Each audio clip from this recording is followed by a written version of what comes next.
Donasi dakwah Yufid. Yuk berikan amal jariah terbaik Anda untuk dakwah dan pendidikan Islam.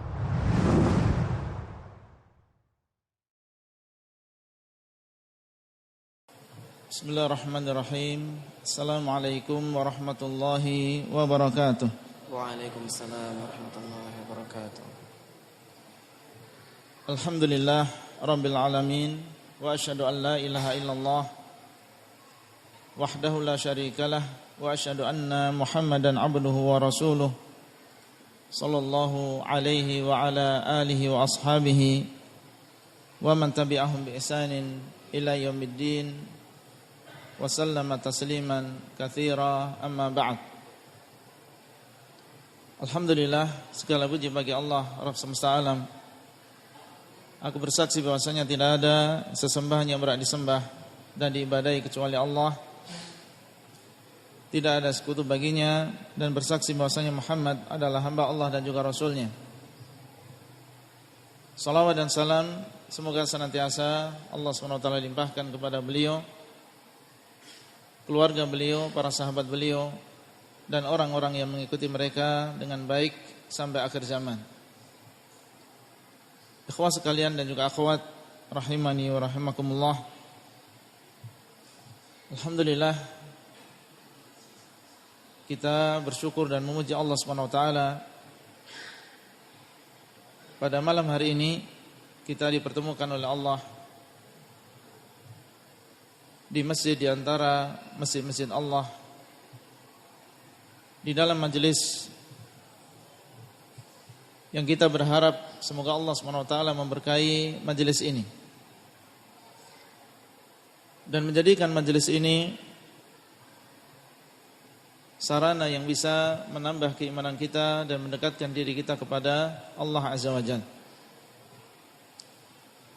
Tidak lupa kita ucapkan terima kasih dan juga jazahumullahu khairan kepada setiap ikhwah yang telah berusaha untuk membantu terlaksananya kajian pada malam hari ini. Semoga Allah SWT membalas mereka dengan kebaikan dan memberkahi ilmu dan juga amalan mereka semuanya. Kemudian nashkurukum jami'an. Ya, kami ucapkan jazakumullahu khairan kepada antum semuanya yang telah menghadiri majelis ini dengan kesibukan masing-masing dari antum. Namun antum sempatkan untuk bisa menghadiri majelis ini dengan tujuan untuk menyambung tali ukhuwah di antara kita dan saling menasihati di antara kita, sebagaimana firman Allah Azza wa Jalla, wa dzakir fa inna dzikra tanfa'ul mu'minin. Hendaklah engkau memberikan peringatan, karena sesungguhnya peringatan itu bermanfaat bagi orang-orang yang beriman. Ikhwan sekalian dimuliakan oleh Allah, materi yang akan kita sampaikan pada malam hari ini, sebagaimana yang sudah diketahui, adalah materi yang mulia tentang perkara yang yahummu kulla muslim. Ya, sesuatu yang penting diketahui oleh setiap muslim dan juga muslimah, yaitu tentang mengetahui atau bagaimana cara menjadi hamba Allah yang mulia. Sebagaimana yang sudah kita ketahui bahwasanya maqamul ubudiyah, maqam penghambaan kepada Allah, ini adalah maqamun azim. Ini adalah kedudukan yang besar dan agung, dan cukuplah menunjukkan tentang besarnya dan ketinggian derajat hamba di antara hamba-hamba Allah. Allah SWT mensifati afdalul khalq. Allah Subhanahu wa taala mensifati manusia yang paling afdal, sayyidul bashar, pemuka manusia, yaitu Nabi Muhammad sallallahu alaihi wasallam dengan sifat ubudiyah, yaitu disifati dengan hamba Allah. Dan ini menunjukkan tentang keutamaan kedudukan ini. Dan di dalam Al-Qur'an berapa kali Allah Subhanahu wa taala mensifati Nabi Muhammad sallallahu alaihi wasallam dengan sifat al-ubudiyah. Sebagaimana firman Allah, "Wa in kuntum fi raibin mimma nazzalna ala 'abdina fa'tu bi surah." Apabila kalian ragu-ragu dengan apa yang telah kami turunkan kepada hamba kami, yaitu Nabi Muhammad sallallahu alaihi wasallam, fa'tu bi suratin, maka adalah kalian mendatangkan satu surat yang semisal. Demikian pula firman Allah Azza wa Jalla di dalam surat Al-Kahfi, ketika Allah SWT mengatakan, alhamdulillahilladzi anzala ala 'abdihil kitaba wa lam yaj'al lahu 'iwajan. Maha suci atau segala puji bagi Allah yang telah menurunkan kepada hambanya Al-Kitab, yaitu menurunkan kepada Muhammad sallallahu alaihi wasallam Al-Qur'an. Demikian pula firman Allah Azza wa Jalla ketika Allah Subhanahu wa taala mengatakan di dalam surat Al-Jin, wa annahu lamma qama 'abdullah yad'uh. Dan sesungguhnya ketika berdiri Abdullah, itu Nabi Muhammad sallallahu alaihi wasallam, yad'uhu, beliau dalam keadaan berdoa kepada Allah. Ini adalah beberapa ayat yang menunjukkan bahwasanya Allah Subhanahu wa taala mensifati nabinya Nabi Muhammad sallallahu alaihi wasallam dengan sifat ubudiyah. Dan ini menunjukkan tentang tingginya maqam al-ubudiyah di dalam Islam. Adapun di dalam hadis, maka Nabi sallallahu alaihi wasallam mengatakan, innama ana 'abdun faqulu 'abdullahi wa rasuluh. Sesungguhnya aku adalah seorang hamba, maka katakanlah Abdullahi wa rasuluhu, aku adalah seorang hamba Allah dan juga seorang Rasulnya. Ini juga menunjukkan bahwasanya gelar al-ubudiyah, maqam al-ubudiyah, ini adalah maqam yang sangat tinggi di dalam agama Islam. Oleh karena itu semakin seseorang menghambakan dirinya kepada Allah, maka semakin tinggi derajatnya di sisi Allah Azza wa Jalla. Dan semakin seseorang jauh dari penghambaan kepada Allah, maka akan semakin rendah derajatnya di sisi Allah Azza wa Jalla. Semakin jauh seseorang dari penghambaan kepada Allah, maka akan semakin rendah kedudukannya di sisi Allah Subhanahu wa taala. Al-ubudiyah terwujud dengan mewujudkan kesempurnaan mahabbah kepada Allah dan juga kesempurnaan merendahkan diri di hadapan Allah. Seseorang menjadi sempurna penghambaannya kepada Allah apabila dia mewujudkan dua sifat ini dalam dirinya. Yang pertama, dia mewujudkan kesempurnaan kecintaan kepada Allah. Kemudian yang kedua adalah mewujudkan kesempurnaan at-tadhallul lillahi ta'ala, yaitu merendahkan dirinya kepada Allah. Inilah yang dimaksud dengan al-ubudiyah secara bahasa. Dan insyaallah pada malam hari ini kita akan bersama-sama membaca beberapa sifat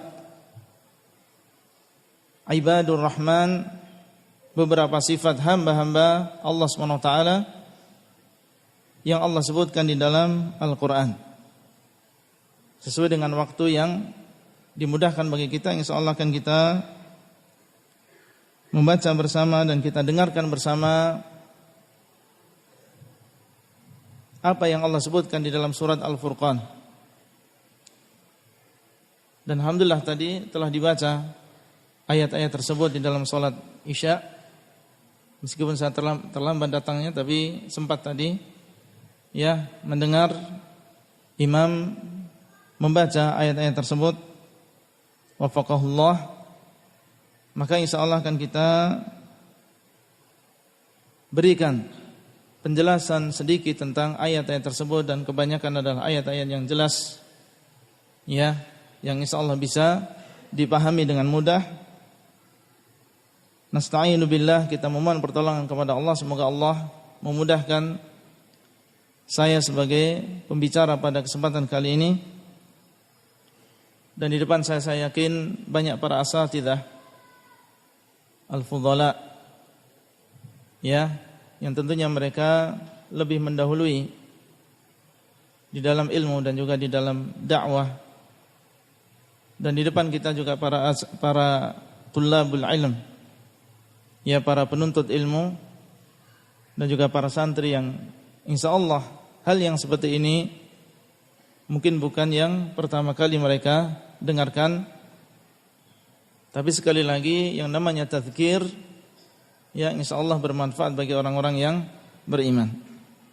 Baik, kita akan mendengar terlebih dahulu pembacaan ayat ini dari Al-Akh ya.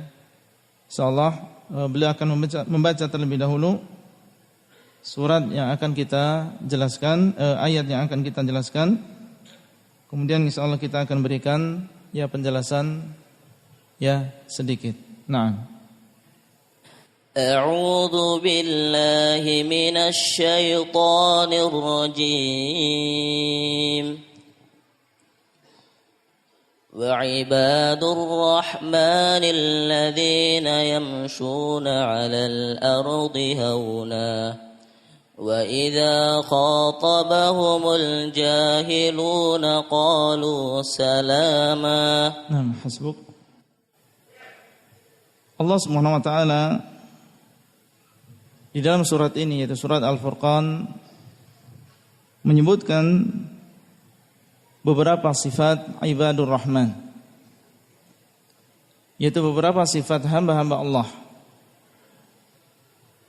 Dan kita mempelajari sifat-sifat tersebut dan mengilmui, tentunya tujuan utamanya adalah ingin mewujudkan dan mempraktekkan sifat tersebut di dalam diri kita.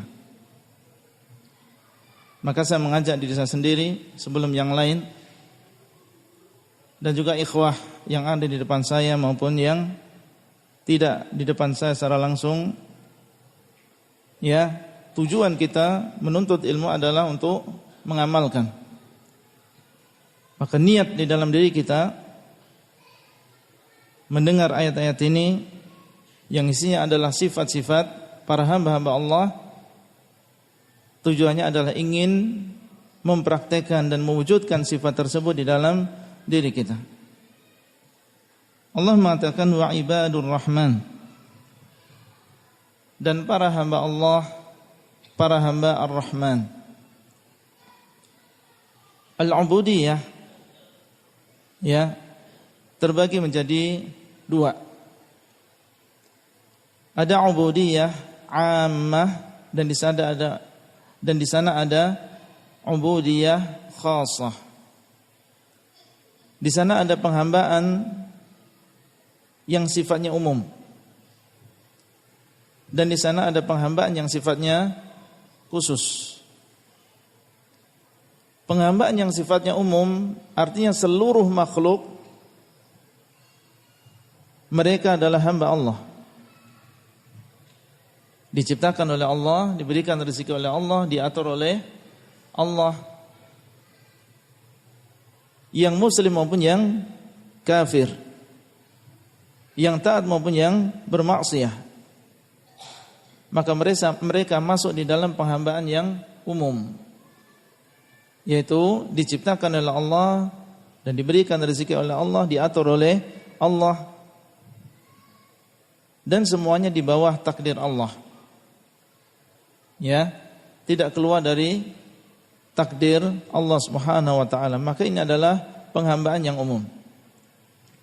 Sebagaimana firman Allah Azza wa Jalla, "In kullu man fis samawati wal ard illa atir rahmani 'abda."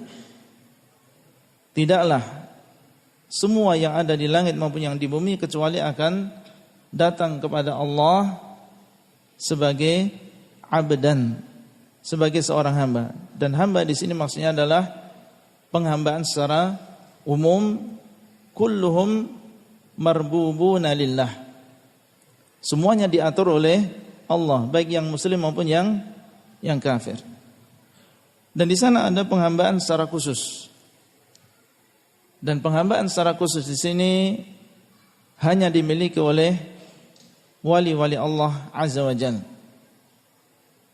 seperti para nabi, orang-orang yang saleh, ya, siddiqun, para syuhada, dan juga kaum muslimin secara umum. Maka mereka memiliki al-ubudiyah al-khassah, penghambaan yang khusus, ya, yang tidak dimiliki oleh orang-orang kafir. Baik, yang dimaksud di dalam ayat ini adalah yang kedua, yaitu penghambaan secara khusus yang mereka memiliki sifat-sifat yang insyaallah akan disebutkan di dalam ayat-ayat berikutnya. Wa ibadur rahmanil ladzina yamshuna 'alal ardi haunan. Ini adalah sifat yang pertama di antara sifat hamba-hamba Allah. Yang pertama adalah mereka berjalan di atas bumi dalam keadaan haunan. Jadi maksud dengan haunan adalah mutawadhi'ina lillah. Mereka adalah orang yang apabila berjalan di atas bumi, mereka berjalan dalam keadaan tawadhu', merendahkan diri kepada Allah dan merendahkan hati mereka sesama manusia. Ini adalah sifat yang pertama di antara sifat-sifat hamba-hamba Allah Azza wa Jalla, yaitu mereka dalam keadaan merendahkan dirinya kepada Allah dan tidak menyombongkan diri mereka kepada manusia, menganggap dia lebih tinggi dan lebih baik daripada orang lain, atau menganggap remeh orang lain. Maka seorang hamba Allah jauh dirinya dari takabbur kepada manusia yang lain. Kenapa dia memiliki sifat ini? Karena Allah SWT mencintai sifat tawadhu'. Jadi seorang hamba Allah, dia mendahulukan keridhaan Allah di atas hawa nafsunya. Apa yang dicintai oleh Allah dan diridhai oleh Allah, itu yang dia dahulukan. Dan Allah Subhanahu wa taala mencintai tawadhu'. Man tawadhu'a lillahi rafa'ah. Barang siapa yang merendahkan hatinya lillah, ikhlas karena Allah, maka Allah akan mengangkat dirinya. Karena Allah mencintai tawadhu' dan tidak mencintai orang yang takabbur kepada manusia, maka seorang hamba Allah ikut apa yang diridhai oleh Allah. Kalau Allah tidak ridha dan tidak suka dengan takabbur kepada manusia, maka dia tidak melakukannya. Dan di dalam sebuah hadis Rasulullah sallallahu alaihi wasallam mengatakan, la yadkhulul jannah man kana fi qalbihi mithqalu dzarratin min kibr. Tidak akan masuk ke dalam surga orang yang di dalam hatinya ada kesombongan meskipun hanya mithqalu dzarrah. Meskipun hanya sebesar dzarrah. Ini maksud dengan dzarrah adalah semut yang kecil. Ini maksud dengan dzarrah menurut orang Arab adalah semut yang kecil. Tidak akan masuk surga orang yang ada di dalam hatinya kesombongan meskipun hanya sebesar dzarrah. Kemudian beliau menjelaskan bahwasanya yang dimaksud dengan kesombongan di sini adalah batarul haq wa ghamtun nas. Yang pertama adalah menolak kebenaran. Artinya mengetahui sebuah kebenaran kemudian dia menolak kebenaran tersebut karena sombong. Mungkin karena yang menyampaikan adalah yang lebih muda, atau karena sudah terlanjur berbicara yang salah, kemudian dia menolak kebenaran tersebut. Maka ini adalah termasuk kibr yang madhmum, yang tercela. Atau yang kedua, termasuk sombong adalah meremehkan manusia yang lain.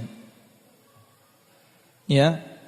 Dan ini menunjukkan bahwasanya sifat kibr ini adalah sifat yang tercela dan tidak boleh bersifat dengan sifat ini kecuali Allah Azza wa Jalla. Di antara nama Allah adalah Al-Mutakabbir. Di antara nama Allah adalah Mutakabbir. Tidak boleh seorang makhluk memiliki sifat kibr ini. Seorang hamba Allah maka dia berusaha untuk bersifat dengan sifat yang dicintai oleh Allah, yaitu merendahkan diri kepada manusia, merendahkan hati kepada manusia. Sifat yang pertama, alladzina yamshuna 'alal ardi haunan. Ini adalah sifat yang pertama di antara hamba-hamba Allah. Jadi hamba Allah yang hak, dia tidak menyombongkan diri kepada manusia. Yang kedua, wa idza khatabahumul jahiluna qalu salaman. Yang kedua, apabila mereka diajak bicara oleh orang-orang yang jahil. Yang dimaksud dengan orang-orang jahil di sini adalah orang-orang yang berbicara tidak baik kepada dirinya, menjahili dirinya dengan celaan, dengan hinaan, atau menggelari dengan gelar-gelar yang tidak baik. Maka seorang hamba Allah terkadang mendapatkan ujian ini, ya, bertemu dengan seseorang yang jahil, kemudian mencela dirinya, mengucapkan kepada dirinya ucapan yang tidak menyenangkan dan menyakitkan hati. Bagaimana sikap seorang hamba Allah yang hak, yang hakiki apabila dia dicela oleh manusia yang lain? Sekali lagi, maka dia kembali kepada keridhaan Allah dan juga kecintaan Allah. Apa yang Allah inginkan dalam keadaan demikian? Karena dia adalah seorang hamba Allah. Dia bukan hamba hawa nafsunya. Dia bukan budak hawa nafsunya, tetapi dia adalah budak Allah. Dia adalah hamba Allah, mengikuti apa yang diinginkan oleh Allah. Maka dalam keadaan demikian, ya, wa idza khatabahumul jahiluna qalu salaman. Apabila ada orang yang menjahili dia, maka seorang hamba Allah dia mengucapkan salaman. Ini dimaksud dengan qalu salaman, maksudnya mereka mengucapkan ucapan yang selamat dari dosa. Mengucapkan ucapan yang selamat dari dosa. Apa yang selamat dari dosa? Di antaranya adalah membalas celaan tersebut dengan celaan. Membalas celaan tersebut dengan celaan. Umpatan dengan umpatan. Maka ini tidak dilakukan oleh seorang hamba Allah. Ya, tetapi dia mengucapkan ucapan yang selamat ucapan tersebut dari dosa. mungkin dia membalas dengan ucapan yang lembut. Ya, tidak dibalas dengan cacian dan juga umpatan yang serupa dan dosa yang serupa. Atau dia tidak membalas dengan ucapan tetapi dengan diam. Seandainya dia merasa bahwasanya dia tidak bisa berbicara dengan pembicaraan yang baik. Sebagaimana sabda Nabi sallallahu alaihi wasallam, "Man kana yu'minu billahi wal yawmil akhir falyaqul khairan aw liyasmut." Barang siapa yang beriman kepada Allah dan hari akhir, maka hendaklah dia mengucapkan ucapan yang baik. Maka seorang hamba Allah apabila dia bisa mengucapkan ucapan yang baik ketika dijahili oleh orang lain, maka dia ucapkan. Ya. Tapi kalau dia merasa tidak mampu dan takut apabila berbicara dengan yang justru di dalamnya ada dosa, maka dia apa? Maka dia diam. Ya, maka dia diam. Auliyasmut, maka hendaklah dia diam. Ya. Ini adalah sifat seorang hamba Allah. Ya, dia tidak mengikuti hawa nafsunya karena direndahkan oleh orang lain dengan ucapan kemudian dia ganti membalasnya, atau dengan marah yang berlebihan. Tapi dia berusaha untuk mencari ridha Allah di dalam masalah ini. Imma dengan membalas dengan ucapan yang baik, ya, salaman, atau dia diam. Al-Imam Syafi'i rahimahullah beliau mengatakan, menjelaskan kepada kita bagaimana seandainya kita dicela oleh orang lain. Ya, beliau mengatakan di dalam syairnya, "Idza nataqa as-safihu fala tujibhu. Fa khairun min ijabatihi sukutu. Fa in kallamtahu farrajta anhu wa in khallaitahu kama yamutu." Beliau mengatakan rahimahullah, apabila seorang yang jahil mencela dirimu, berbicara dan dia mencela dirimu, fala tujibhu, maka janganlah engkau jawab. Jadi kalau ada orang yang mencela kita, menghinakan kita, maka jangan engkau jawab. Kemudian beliau mengatakan, fa khairun min ijabatihi sukut. Maka sebaik-baik, ya, jawaban bagi dia adalah diam. Maka sebaik-baik jawaban bagi dia, bagi orang yang jahil tersebut adalah apa? Adalah diam. Kita diamkan saja. Kenapa demikian? Beliau mengatakan, kalau engkau menjawab dengan ucapan farajta anhu, maka justru engkau melapangkan dia. Karena orang yang mencela itu biasanya dia berangan-angan supaya kita menjawab apa? Celaan dia. Kalau dia menghina, mengucapkan ucapan yang keras, maka yang dia inginkan adalah bagaimana kita menjawab ucapan ini. Jadi kalau kita menjawab, justru dia apa? Senang, berhasil. Ya. Kemudian beliau mengatakan, wa in khallaitahu, seandainya engkau membiarkan dia, ya, kama dai yamutu, maka hampir-hampir dia meninggal karena marah. Ya, kalau kita biarkan dan tidak kita jawab ucapan jahil yang dia ucapkan, maka justru akan menjadikan dia apa? Menjadikan dia hampir-hampir meninggal karena semakin, ya, mangkel kepada kita.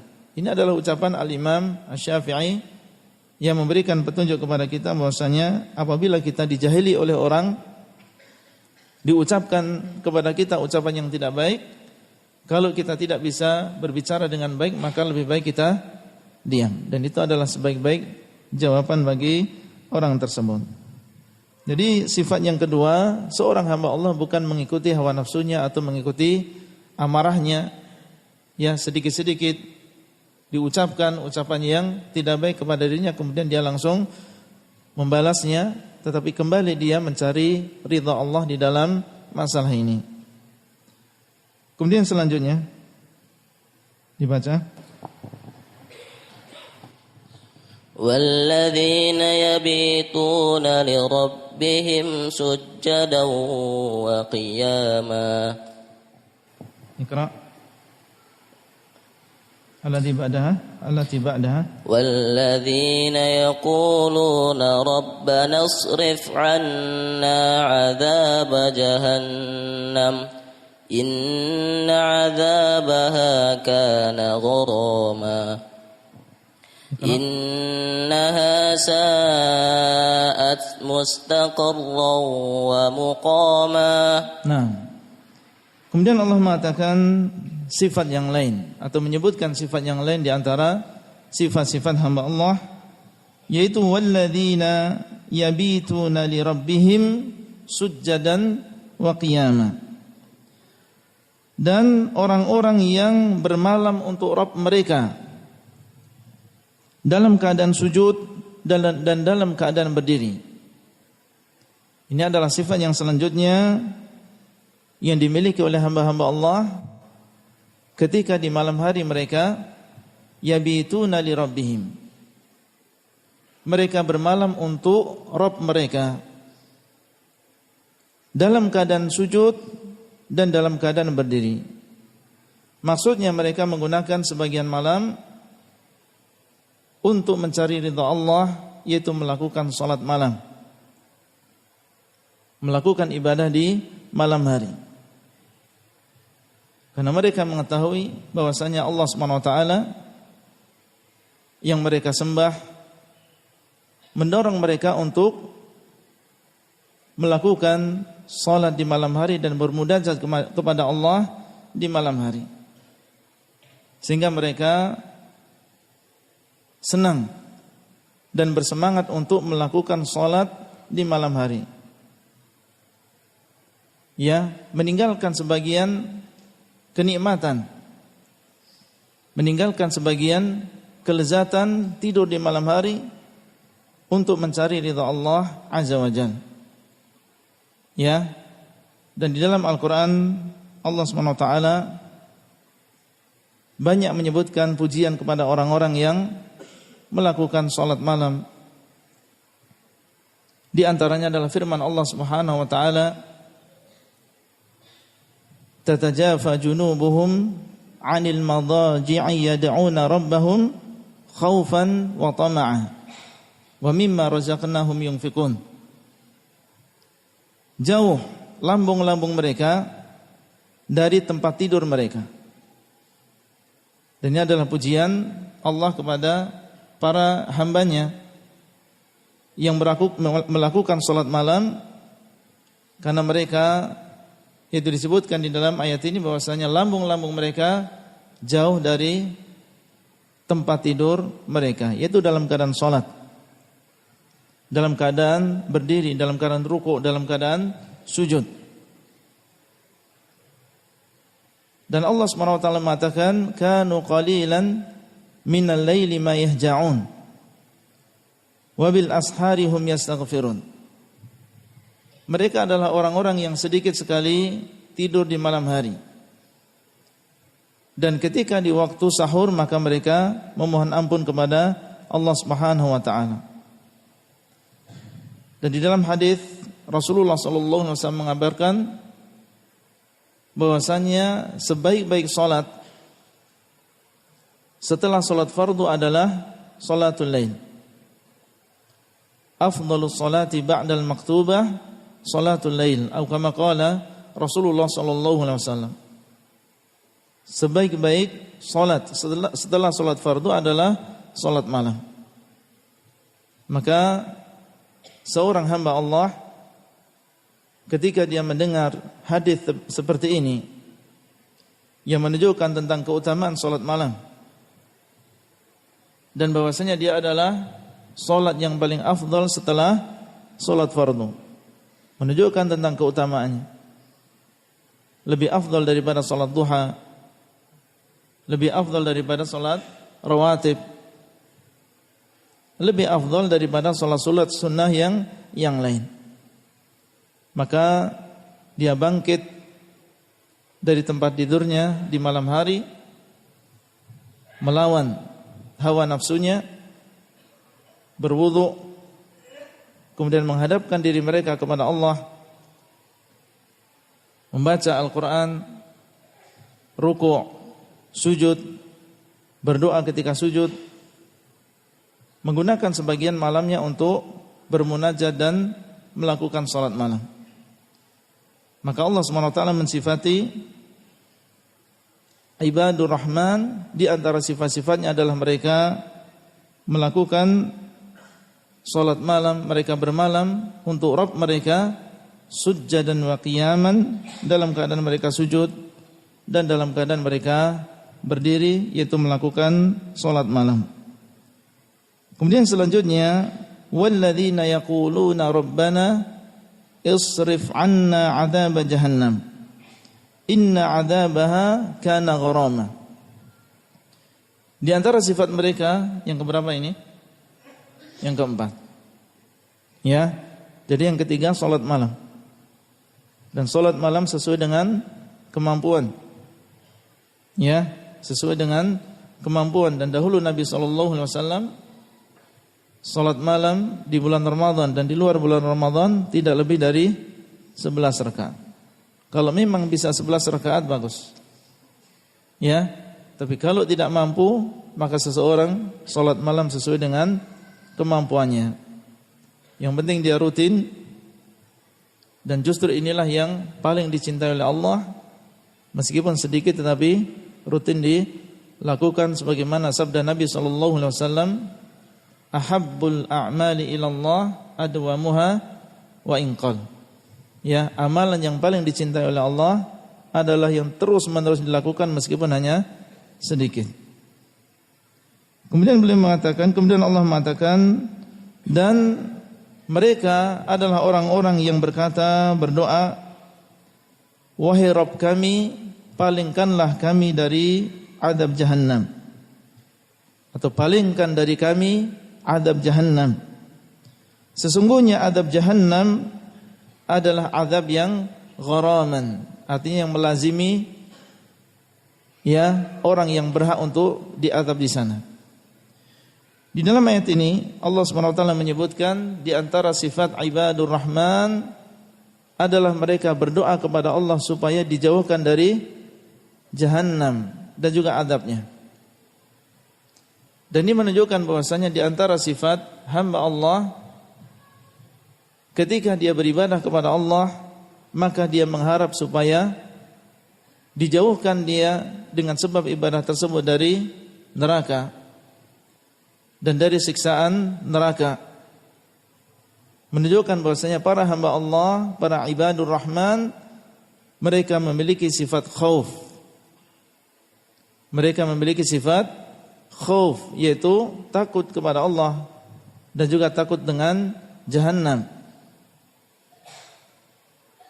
Ini adalah di antara sifat hamba Allah. Adapun seseorang yang mengatakan bahwasanya saya beribadah kepada Allah ya bukan karena takut dengan neraka, tetapi karena rasa cinta saja kepada Allah, maka orang yang demikian sebagaimana diucapkan oleh sebagian salaf, dia adalah orang yang zindiq. Dia adalah orang yang zindiq, yaitu orang yang beribadah kepada Allah hanya karena mahabbah. Beribadah kepada Allah yang benar didasarkan oleh raja, yaitu pengharapan kepada Allah. Kemudian yang kedua adalah rasa takut kepada Allah. Kemudian yang ketiga adalah rasa mahabbah. Ini adalah ibadah yang dibenarkan, yaitu seseorang beribadah kepada Allah karena tiga sebab ini, yaitu karena mengharap rahmat dari Allah.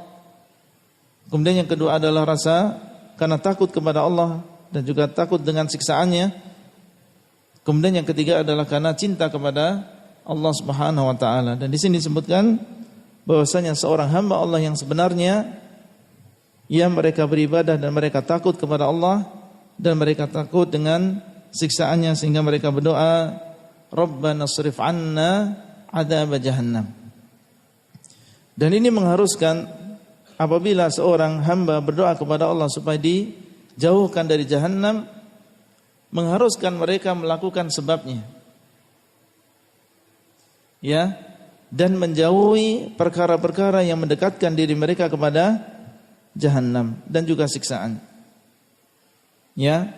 Jadi seorang hamba Allah selain dia berdoa, ya Allah, jauhkanlah kami dari jahannam, jauhkanlah kami dari neraka, maka dia juga melakukan sebabnya.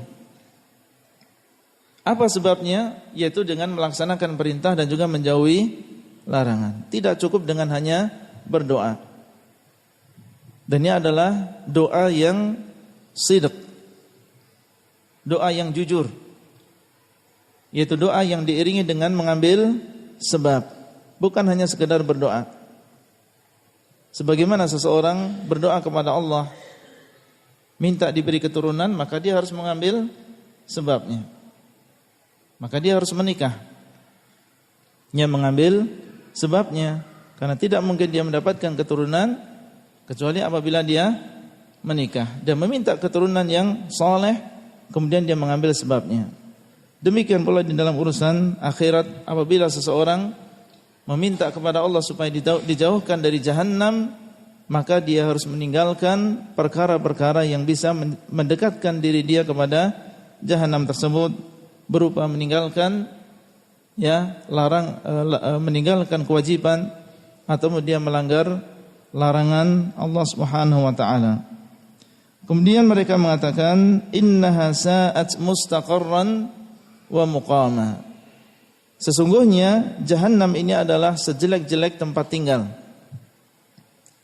Dan ini menunjukkan bahwasanya para hamba Allah tersebut, mereka meminta kepada Allah dipalingkan dari jahannam, dan mereka tahu sebagaimana dikabarkan oleh Allah tentang sifat-sifat jahannam, dan bahwasanya jahannam adalah tempat yang pedih, di dalamnya ada siksaan yang kekal bagi orang yang memang penduduknya di sana seperti orang-orang yang kafir atau orang-orang yang musyrik. Demikian pula orang-orang yang munafik. Ya.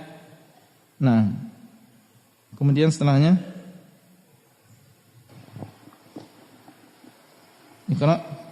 والذين إذا أنفقوا لم يسرفوا ولم يقتروا وكان بين ذلك قواما. Nah, kemudian setelahnya atau sifat yang selanjutnya Allah mengatakan walladzina idza anfaqu lam yusrifu wa lam yaqturu wa kana baina dzalika qawama. Mereka adalah orang-orang yang apabila berinfak, menunjukkan bahwasanya di antara sifat hamba Allah, mereka menginfakkan sebagian hartanya. Apabila mereka berinfak, lam yusrifu, mereka tidak mubadzir, tidak berlebih-lebihan. Ya, artinya berlebih-lebihan di sini, ya mereka tidak berinfak sehingga infaknya ini memudarati apa yang wajib bagi dirinya. Ya, ini namanya berlebih-lebihan.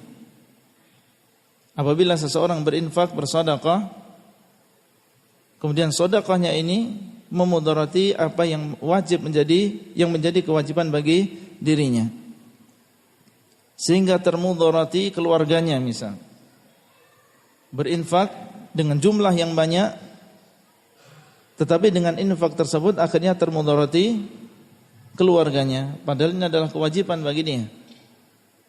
Maka seorang hamba Allah ketika berinfak dia tidak israf, yaitu tidak berlebih-lebihan sehingga memudarati dirinya sendiri dan juga keluarganya. Dan di dalam sebuah hadis Rasulullah sallallahu alaihi wasallam mengatakan, "Kafa bil mar'i ithman ay yudhi'a man ya'ud." Cukup bagi seseorang dosa apabila dia menyia-nyiakan keluarganya. Tidak boleh seseorang karena semangat dia untuk bersedekah kemudian dia memudarati dirinya sendiri dan juga keluarganya. Harus diperhatikan.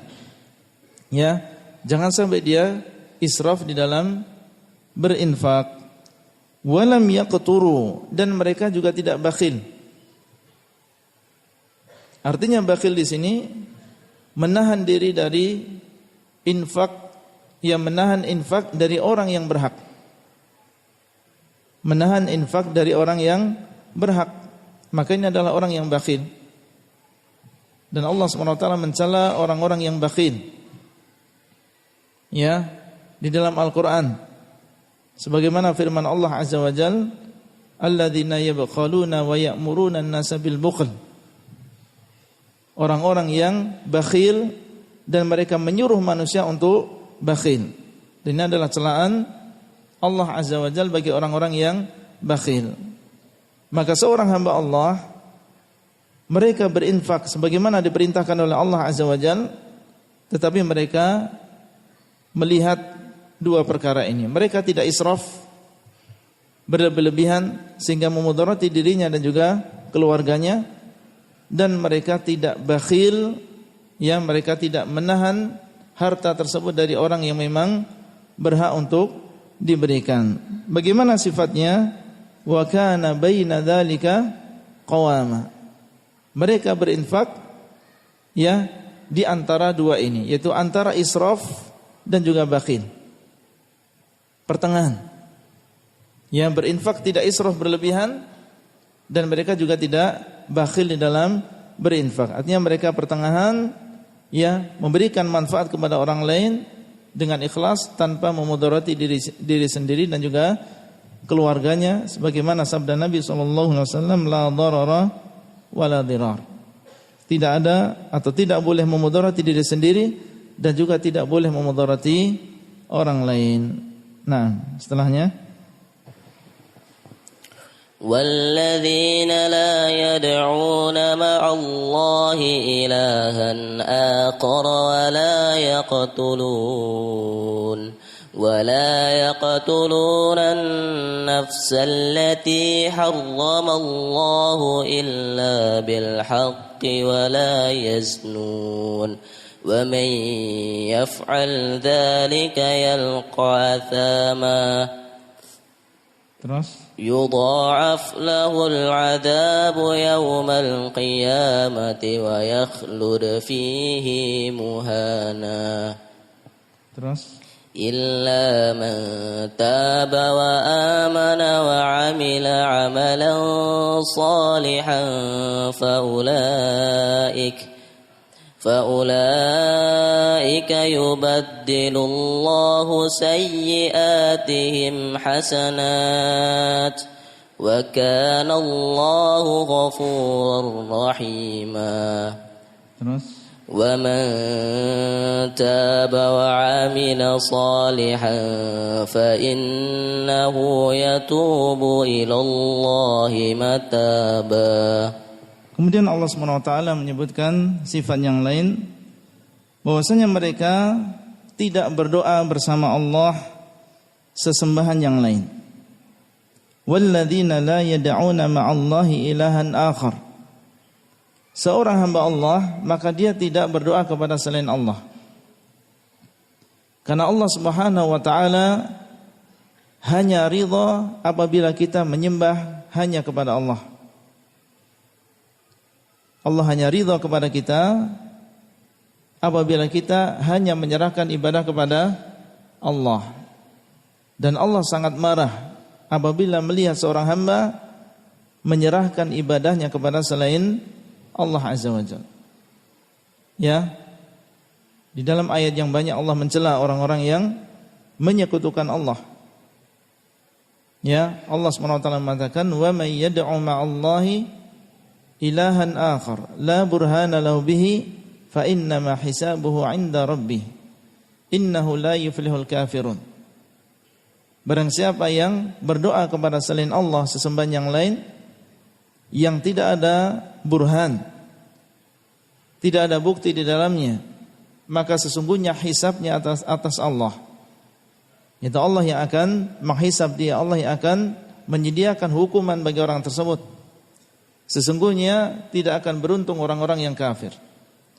Dan di dalam hadis Rasulullah sallallahu alaihi wasallam mengatakan, "Innallaha yarda lakum thalathan wa yakrahu lakum thalathan. Yarda lakum an ta'budullaha wa la tusyriku bihi syai'a." Sesungguhnya Allah ridha untuk kalian 3 perkara. Ridha untuk kalian 3 perkara atau meridhai bagi kalian 3 perkara. Di antaranya an ta'budullaha wa la tusyriku bihi syai'a. Kalian beribadah kepada Allah saja dan tidak menyekutukan Allah dengan sesuatu apapun. Menunjukkan bahwasanya Allah Subhanahu wa taala yang Allah ridai dari kita adalah tauhid. Dan Allah sangat tidak ridha dengan kesyirikan. Maka seorang hamba Allah apabila dia ingin menjadi seorang hamba Allah yang sebenarnya, dia harus memiliki sifat ini, yaitu mengesahkan Allah di dalam ibadah. Barang siapa yang menyekutukan Allah, meskipun dia memakai peci, atau dia memakai sarung, memakai baju koko, atau bahkan dia sholat di masjid, tetapi dia masih menyekutukan Allah, maka dia bukan hamba Allah yang sebenarnya. Sifat hamba Allah yang paling utama adalah mengesahkan Allah di dalam beribadah. Wala yaqtuluna an-nafsa allati harramallahu illa bil haqq. Dan mereka tidak membunuh jiwa yang diharamkan oleh Allah kecuali dengan yang hak. Seorang hamba Allah maka dia berhati-hati dengan masalah darah. Ya, karena yang menciptakan mereka ini juga Allah. Dia tidak menumpahkan darah, membunuh kecuali apa yang memang diperbolehkan oleh Allah. Dia tidak mengikuti hawa nafsunya. Kalau memang diperbolehkan oleh Allah, maka dia siap melaksanakan. Kalau diharamkan, maka dia tidak berani membunuh sebuah jiwa. Dan ini adalah sifat hamba Allah yang mulia. Itu mereka tidak mengikuti hawa nafsunya, membunuh kalau memang diperintahkan. Kalau tidak diperintahkan dan diharamkan, maka dia orang yang paling jauh dari menumpahkan darah. Ya, maka Allah mensifati mereka wala yaqtuluna an-nafsa allati harramallahu illa bil haqq, kecuali dengan yang hak. Ya, kecuali memang diizinkan. Dan di dalam hadis Nabi sallallahu alaihi wasallam mengatakan, la yahillu damu mri'in muslimin illa bi ihda thalath. Tidak halal darah seorang muslim kecuali dengan 3 perkara. Pada asalnya tidak halal, ya, menumpahkan darah seorang muslim. Dan di dalam ayat Allah mengatakan, wa may yaqtul mu'minan muta'ammidan fajaza'uhu jahannam khalidan fiha wa ghadiballahu alaihi wa la'anahu wa a'adda lahu 'adzaban 'azima. Barang siapa yang membunuh seorang mukmin dengan sengaja, maka balasannya adalah jahannam, kekal di dalamnya, dan Allah marah kepadanya dan melaknatnya, dan Allah menyediakan baginya azab yang sangat besar. Maka tidak halal darah seorang muslim kecuali dengan 3 perkara atau dengan 3 sebab. Yang pertama kata beliau, an-nafsu bin nafsi. Ya, la yahillu damu mri'in muslimin illa bi ihda thalath. Ats-tsayyibu zani. Yang pertama adalah seorang tsayyib yang berzina, yaitu seseorang yang sudah pernah nikah, ya, dengan nikah yang sah kemudian dia berzina, atau dinamakan dengan muhsan. Maka orang yang demikian hukumannya apabila sampai kepada pemerintah dan kepada mahkamah, maka hukumannya adalah dirajam, yaitu dipendam di dalam tanah kemudian dilempari dengan batu sampai dia meninggal dunia. Kemudian yang kedua, an-nafsu bin nafsi, orang yang membunuh. Orang yang membunuh dan sampai perkaranya kepada mahkamah, maka harus dibunuh. Ya, apabila tidak ada di antara ahli waris yang terbunuh yang memaafkan, maka hukumannya adalah dibunuh. Ya ayyuhalladzina amanu kutiba alaikumul qisasu fil qatla. Wahai orang-orang yang beriman, telah diwajibkan atas kalian qisas di dalam orang-orang yang dibunuh, yaitu orang yang membunuh dibunuh. Ya. Kemudian yang ketiga, at-tariku lidinihi al-mufariqu lil jamaah, orang yang meninggalkan agamanya. Ada orang Islam meninggalkan agamanya atau murtad. Maka Nabi SAW mengatakan, man baddala dinahu faqtuluh. Barang siapa yang mengubah agamanya maka hendaklah kalian bunuh. Dan maksudnya di sini adalah pemerintah yang sah, penguasa yang sah, merekalah yang melakukan hukuman bagi orang yang murtad. Jadi di antara sifat hamba Allah, mereka tidak membunuh jiwa yang diharamkan. Seperti orang Islam, maka ini adalah jiwa yang diharamkan, kecuali 3 tadi. Atau yang kedua adalah orang yang kafir selain kafir yang harbi. Orang yang kafir selain kafir yang memerangi umat Islam. Seperti kafir mu'ahad yang memiliki perjanjian dengan kaum muslimin. Atau kafir dhimmi yang mereka membayar jizyah dari kalangan orang Yahudi dan Nasrani. Atau kafir musta'man yang mereka masuk ke negeri kaum muslimin dalam keadaan memiliki jaminan dari sebagian orang Islam. Baik. Kemudian Allah mengatakan wala yaznun, dan mereka tidak berzina. Di antara sifat hamba Allah, mereka tidak mengikuti syahwat kemaluannya.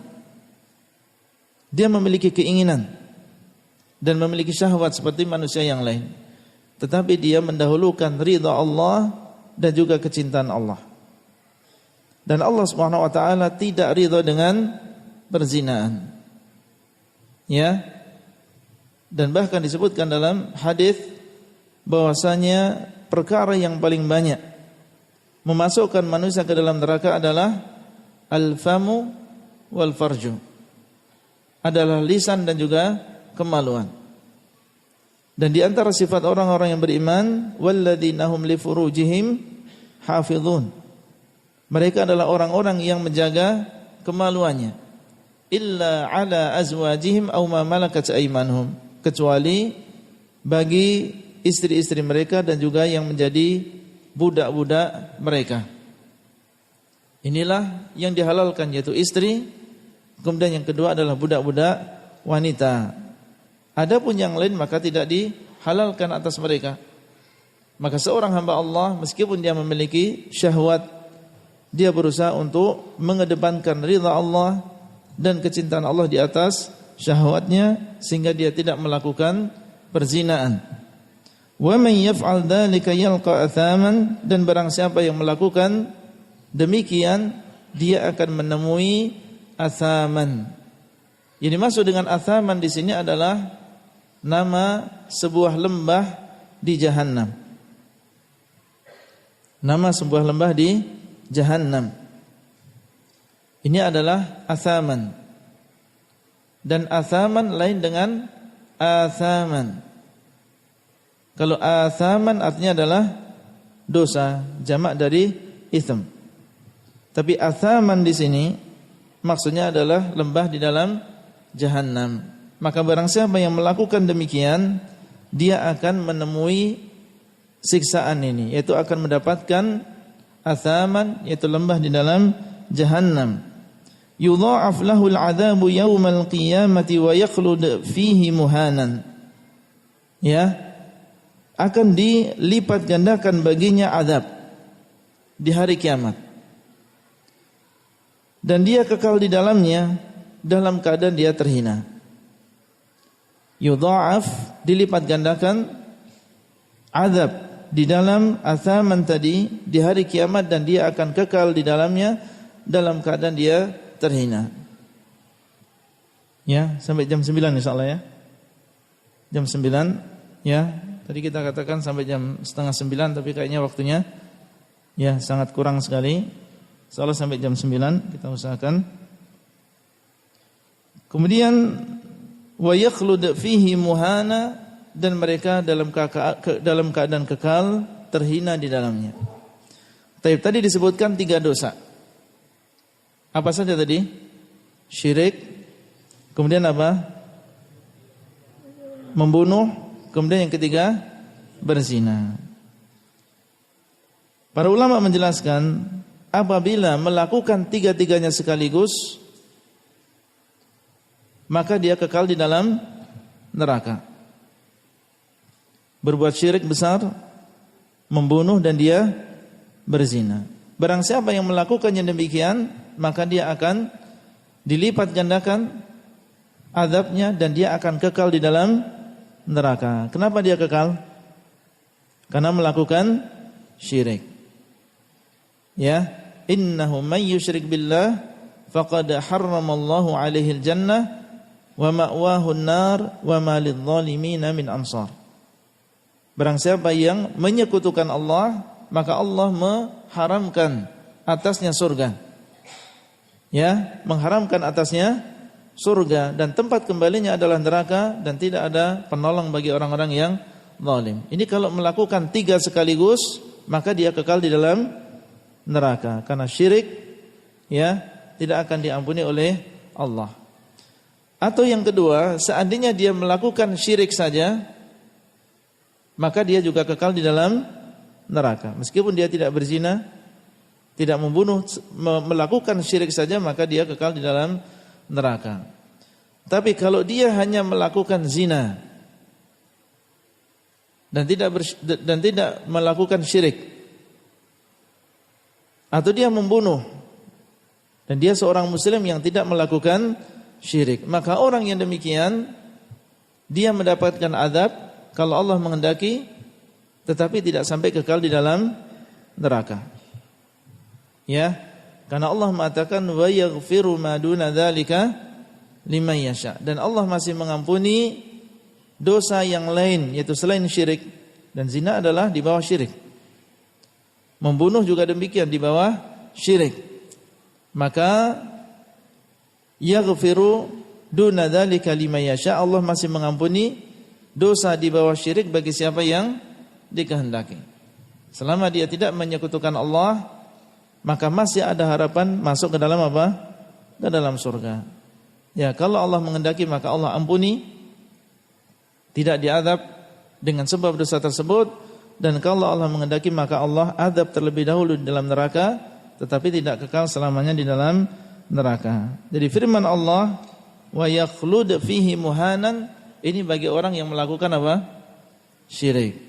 Adapun yang tidak melakukan syirik, maka dalil-dalil yang lain menunjukkan bahwasanya pelaku dosa besar tidak kekal di dalam neraka. Sebagaimana dalam hadis, ya Allah, Rasulullah sallallahu alaihi wasallam mengatakan, man qala la ilaha illallah dakhalal jannah. Barang siapa yang mengucapkan la ilaha illallah, maka dia akan masuk ke dalam surga. Dan Allah mengatakan di dalam hadis qudsi, ya bani Adam, innaka law ataitani biqurabil ardi khataya thumma laqitani la tusyriku bi syai'a la ataituka biqurabiha maghfirah. Wahai anak Adam, seandainya engkau datang kepadaku dalam keadaan membawa dosa sepenuh bumi, dan engkau menemui diriku dalam keadaan tidak menyekutukan aku dengan sesuatu apapun, maka aku akan mendatangi dirimu dengan ampunan sepenuh bumi. Yang selama tidak menyekutukan Allah dengan sesuatu apapun, maka Allah SWT, ya, ada harapan dari kita bahwasanya Allah akan mengampuni dosa kita. Baik. Illa man taba wa amana wa amila amalan salihan fa ulaika yubaddilullahu sayyi'atihim hasanat wa kana Allahu ghafurur rahim. Kecuali orang yang bertobat, ya, melakukan satu di antara perkara tadi atau melakukan semuanya. Illa man taba, kecuali orang yang bertobat. Ya, bertobat, menyesal. Dia melakukan syirik dan dia menyesal. Kemudian meninggalkan kesyirikan tersebut. Dan berkeinginan kuat untuk meninggalkan kesyirikan tersebut di masa yang akan datang. Atau dia berzina kemudian bertobat. Atau dia membunuh kemudian dia bertobat. Maka illa man tab, kecuali orang yang bertobat.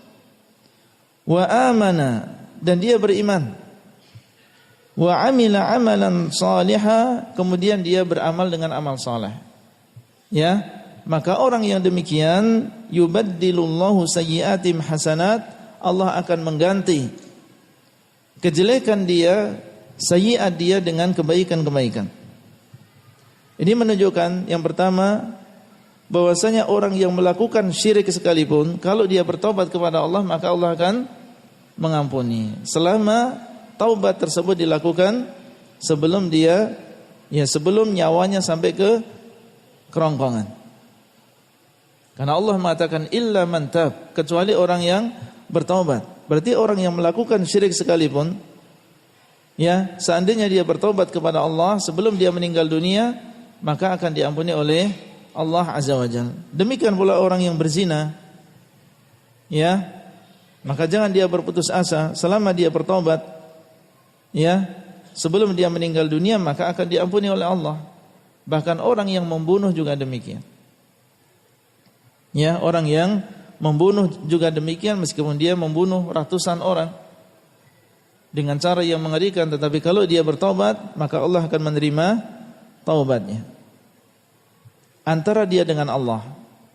Tapi kalau urusannya perkaranya sudah sampai ke penguasa, ke qadhi, ke pengadilan, maka harus ditegakkan di sana hukum qisas. Kalau sudah ke sana sampai ke sana urusannya maka harus ditegakkan di sana hukum qisas. Orang yang berzina kalau dia muhsan maka dirajam. Orang yang membunuh maka dia dibunuh. Ini kalau sudah sampai perkaranya ke pengadilan maka hukum Islam demikian. Baik. Kemudian Allah mengatakan wa kana fa ulaika yubaddilullahu sayyi'atihim hasanat. Orang yang bertobat tersebut maka Allah akan mengganti sayyi'at dia dengan hasanat. Mengganti kejelekan dia dengan kebaikan. Ini ada dua penafsiran. Ada di antara ulama yang mengatakan diganti kejelekannya dengan kebaikan. Maksudnya dosa-dosanya tadi, dosa-dosa dan juga maksiatnya tadi yang sudah ditulis oleh Allah Azza wa Jalla, apabila dia bertobat maka dosa tadi dirubah oleh Allah justru menjadi apa? Kebaikan. Awalnya dia adalah sayyi'ah dosa, tetapi kalau dia bertobat dosanya tadi diganti dengan pahala. Jadi dosanya sudah diampuni, diampuni oleh Allah, ditambah lagi dosanya diganti dengan apa? Diganti dengan pahala. Ini tafsiran yang pertama. Dan ada yang mengatakan bahwasanya maksudnya apabila seseorang bertobat maka amalan jeleknya akan dirubah oleh Allah menjadi amalan yang baik. Yang sebelumnya syirik diganti dengan tauhid, yang sebelumnya bid'ah diganti dengan sunnah, yang sebelumnya maksiat diganti dengan ketaatan. Ini adalah dua tafsiran dan tidak ada pertentangan di antara dua tafsiran ini, dan seseorang bisa mendapatkan keutamaannya dua-duanya sekaligus. Berubah amalannya dari yang jelek menjadi baik, demikian pula dosa dan juga maksiat yang dia lakukan selama ini dan itu adalah sayyi'ah dirubah oleh Allah menjadi hasanat, yang menjadi kebaikan. Kemudian setelahnya Allah mengatakan wa kana Allahu ghafurar rahima, dan Allah adalah zat yang Maha Pengampun lagi Maha Penyayang. Kemudian Allah mengatakan wa man taba wa 'amila salihan fa innahu yatubu ila Allahi mataba. Dan barang siapa yang bertaubat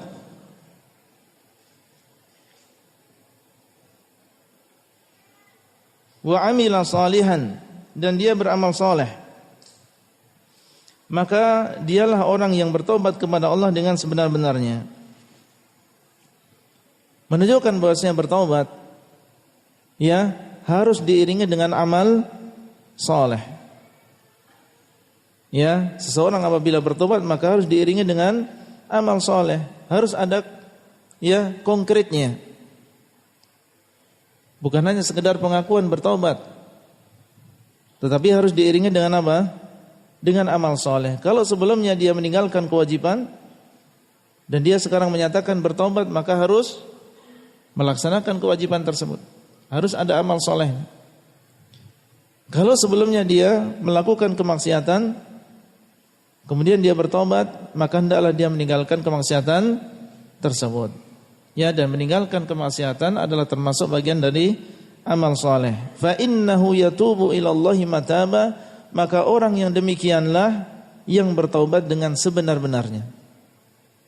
Yaitu orang yang bertaubat dan diiringi dengan amal saleh. Adapun seseorang yang bertaubat tetapi dia tidak berubah, kewajiban masih dia tinggalkan, kemaksiatan masih dia langgar, maka orang yang demikian tidak bertobat kepada Allah dengan sebenar-benar taubat. Mohon maaf saya baca sendiri ya, biar cepat. Walladzina la yashhaduna az-zura wa idza marru bil-lagwi marru kirama.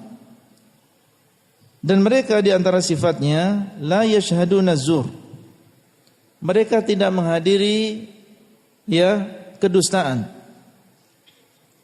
Yang dimaksud dengan azur di sini adalah perkara yang haram baik berupa ucapan maupun perbuatan. Maka orang-orang yang merupakan hamba-hamba Allah, mereka tidak menghadiri majelis-majelis, perkumpulan-perkumpulan yang di situ ada keharaman.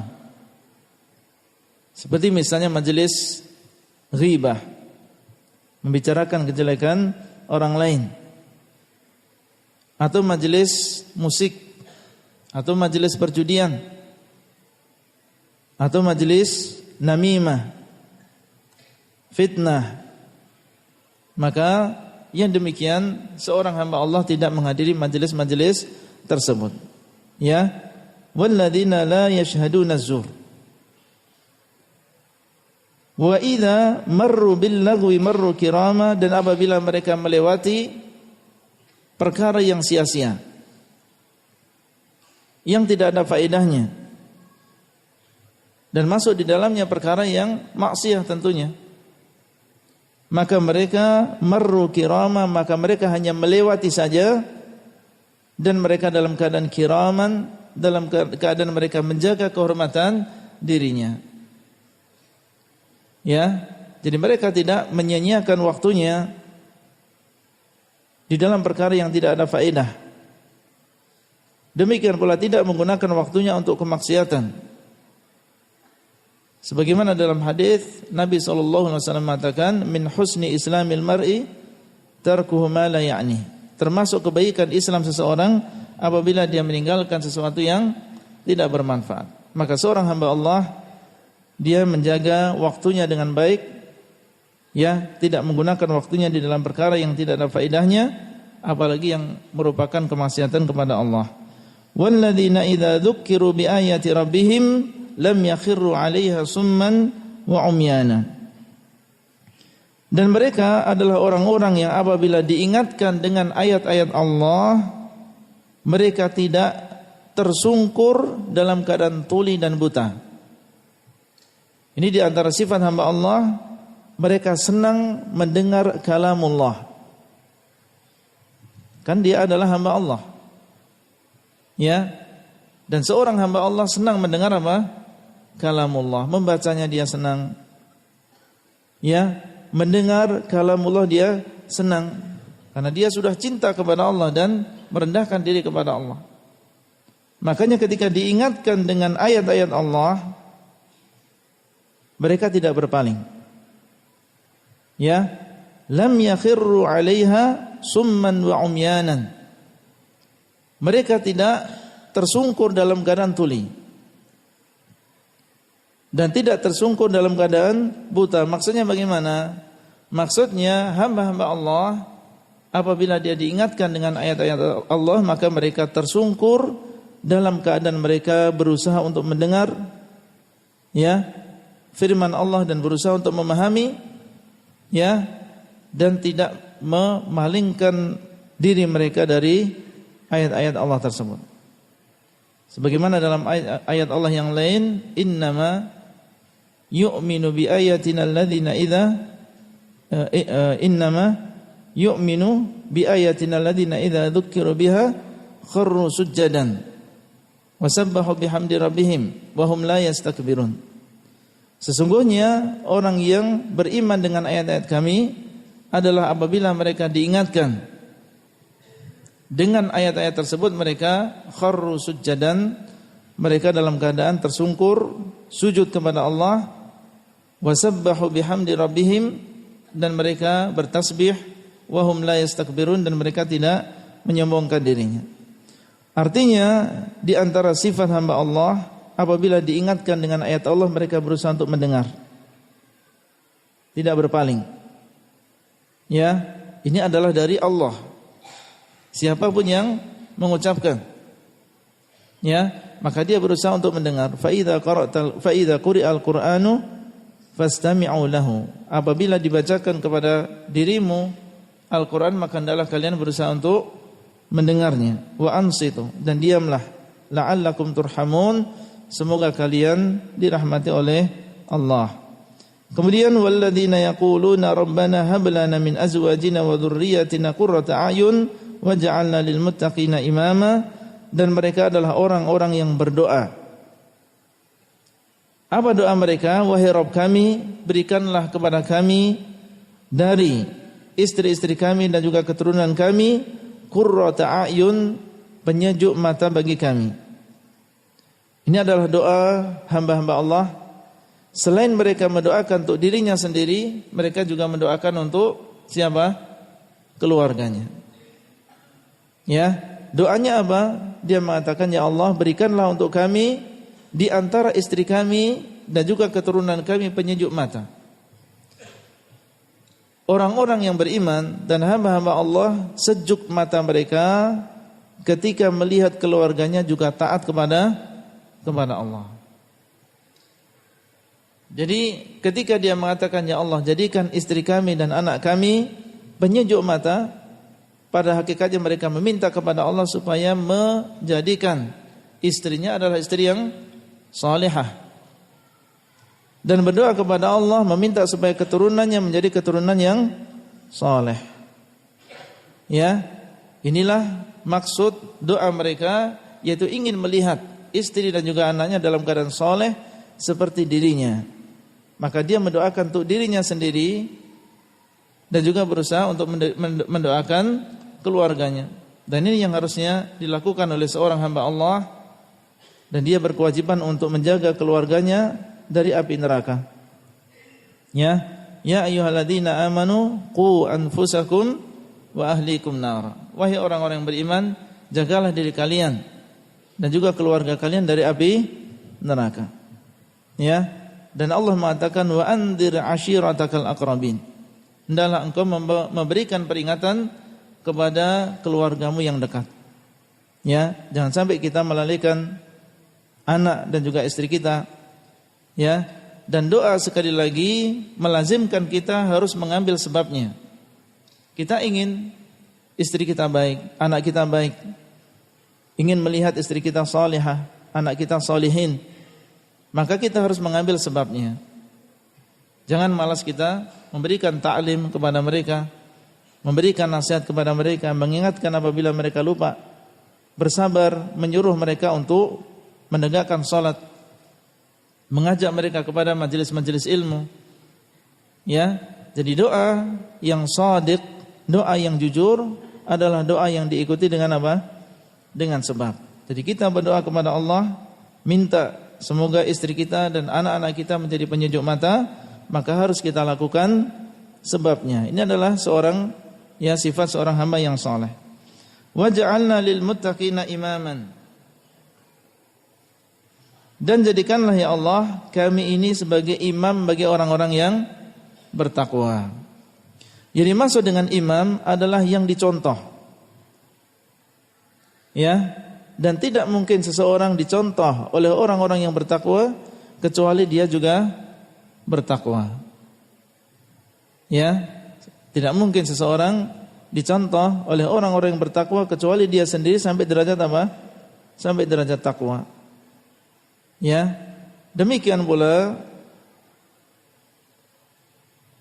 imam di sini tidak harus dia menjadi seorang yang ditokohkan. Ya, imam di sini tidak harus dia menjadi orang yang ditokohkan, harus terkenal dan lain-lain.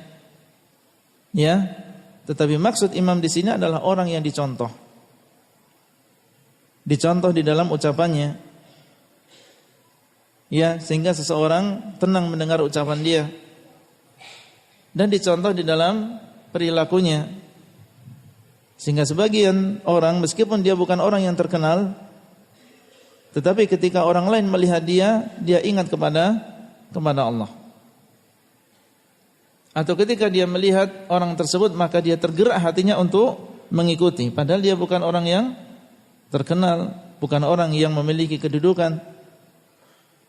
Waj'alna lil muttaqina imaman, jadikanlah ya Allah kami ini adalah orang yang dicontoh bagi orang-orang yang bertakwa. Dan ini tidak harus sekali lagi dia menjadi orang yang terkenal atau orang yang memiliki kekuasaan dan seterusnya.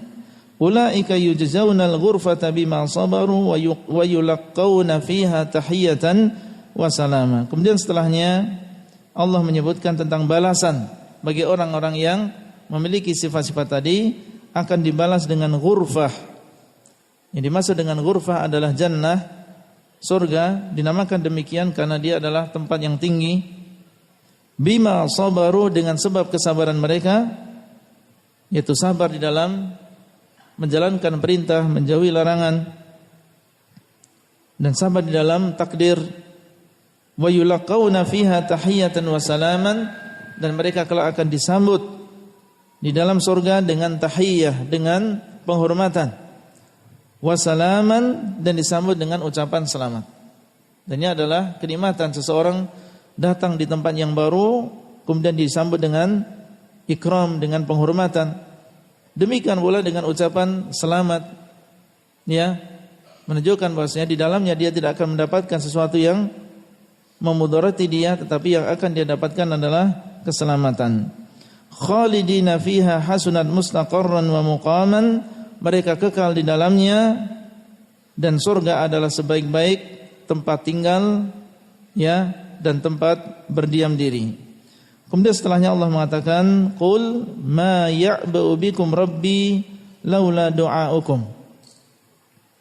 Katakanlah Allah Subhanahu wa taala tidak peduli dengan kalian kalau bukan karena doa kalian.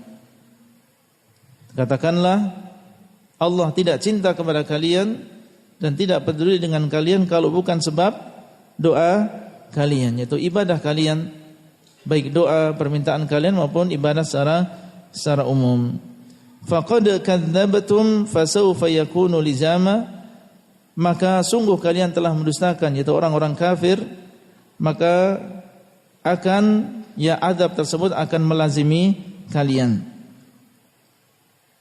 Baik, itu mungkin yang bisa kita sampaikan pada kesempatan kali ini, dan kita mohon kepada Allah dengan nama-namanya yang husna dan juga sifat-sifatnya yang maha tinggi, semoga Allah SWT menjadikan kita termasuk hamba-hambanya yang bisa bersifat dengan sifat-sifat yang tadi disebutkan.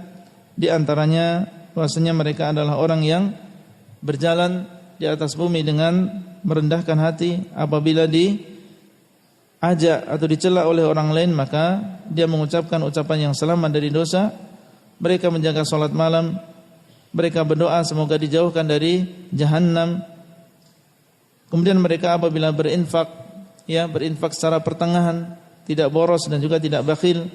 Dan mereka tidak melakukan kesyirikan, dan mereka tidak berzina, dan mereka tidak membunuh sebuah jiwa yang diharamkan kecuali dengan hak. Dan mereka bertobat kepada Allah. Dan di antara sifat mereka tidak menghadiri majelis-majelis yang di situ ada keharaman. Dan apabila mereka melewati, ya, sesuatu yang tidak ada faedahnya, maka mereka melewati begitu saja. Apabila diingatkan dengan ayat-ayat Allah, maka mereka tidak berpaling. Dan mereka berdoa untuk dirinya sendiri dan juga untuk istri dan juga anak-anaknya, semoga, ya, dijadikan mereka ini penyejuk mata, dan mereka berdoa semoga menjadi orang yang diteladani oleh orang-orang yang bertakwa. Nah, baik, mau ada pertanyaan? Baik, mungkin satu pertanyaan saja. Kita pilih yang sesuai dengan tema pada malam hari ini. Dalam banyak riwayat disebutkan bahwa Allah menganugerahkan kepada manusia kehendak untuk beriman atau sebaliknya. Namun pada riwayat yang lain, Allah telah menetapkan setiap manusia pada akhirnya sebagai penghuni surga atau neraka jauh sebelum ia diciptakan. Mohon penjelasannya. Saya masih awam melihat kedua jenis riwayat tersebut kontradiktif. Tidak ada pertentangan di antara dalil-dalil tersebut dan semuanya adalah dari Allah Azza wa Jalla. Ya, ayat-ayat Al-Qur'an yang menjelaskan kita diperintahkan untuk beriman dan beramal saleh adalah dari Allah. Ya, demikian pula ayat-ayat yang berisi tentang takdir. Sebagaimana firman Allah, "Inna kulla syai'in khalaqnahu biqadar." Sesungguhnya segala sesuatu kami ciptakan dengan takdir. Ini juga berasal dari Allah. Maka seorang muslim beriman dengan seluruh yang datang dari Allah. Ya, sebagaimana ucapan orang-orang berilmu, kullun min 'indi rabbina, semuanya adalah berasal dari Rabb kami. Maka kita beriman dengan semuanya, baik ayat yang menyuruh kita untuk beriman dengan takdir maupun ayat yang isinya menyuruh kita untuk beriman dan beramal saleh. Tidak ada pertentangan di antara keduanya. Dan Nabi SAW, beliau adalah qudwah kita dan teladan kita, dan kita tidak ragu bahwasanya beliau adalah orang yang paling beriman dengan takdir. Ya, tidak ada yang lebih besar imannya dengan takdir daripada Rasulullah SAW. Tetapi beliau beramal dan juga beriman dan juga beramal saleh.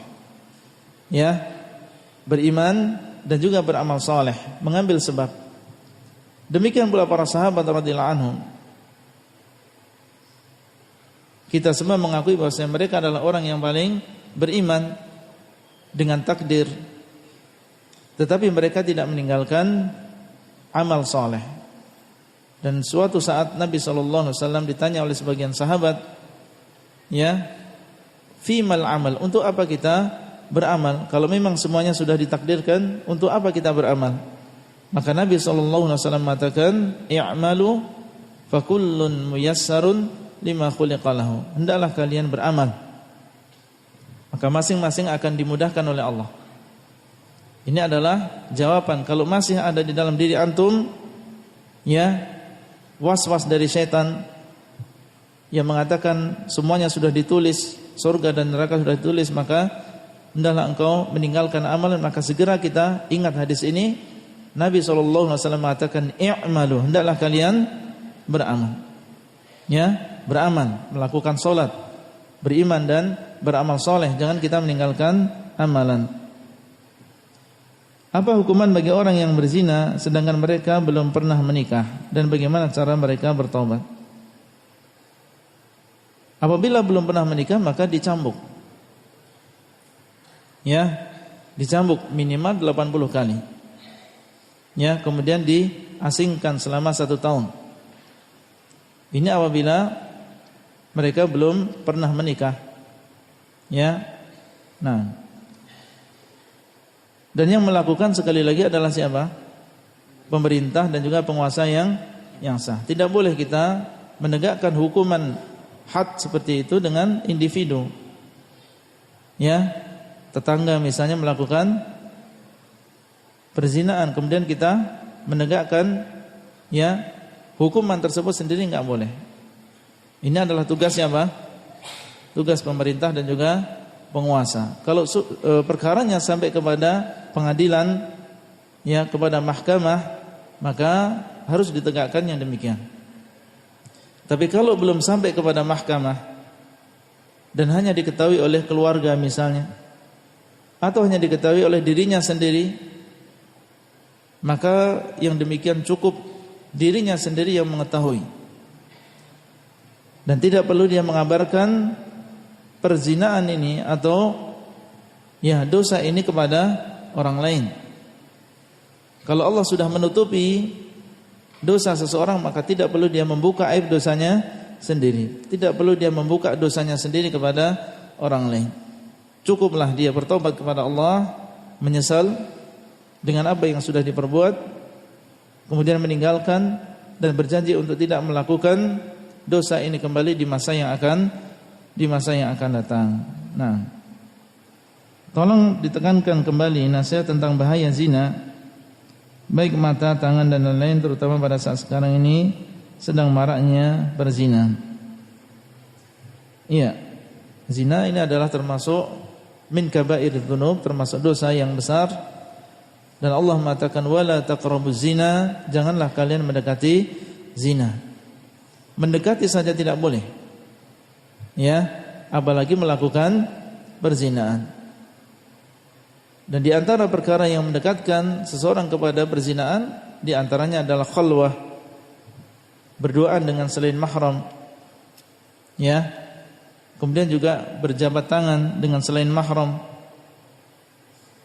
Melihat perkara-perkara yang diharamkan, mendengarkan sesuatu yang membangkitkan hawa nafsu. Ya, maka ini adalah di antara hal-hal yang bisa mendorong seseorang untuk melakukan perzinaan.